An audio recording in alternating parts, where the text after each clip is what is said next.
So biggest story of the week that apparently nobody cares about. 8 ISIS-affiliated terrorists were caught inside the United States. Many of them had actually crossed the southern border under Joe Biden. Yikes. And it's just another example of how Joe Biden is a terrible president. Joe Biden's terrible presidency is being reflected in a lot of the stats about how people think he's really, really old. But if people thought he was doing an amazing job, then his elderliness wouldn't be hurting him nearly as bad as it is.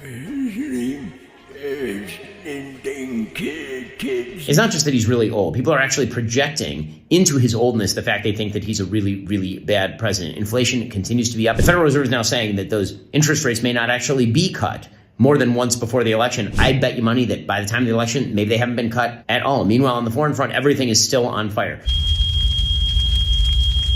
This is fine. Joe Biden's terrible presidency is going to be the reason that he loses, unless for some odd reason he and the media are able to swivel this entire election into a referendum on Donald Trump on January 6th. That's the big landmine that Donald Trump has to avoid.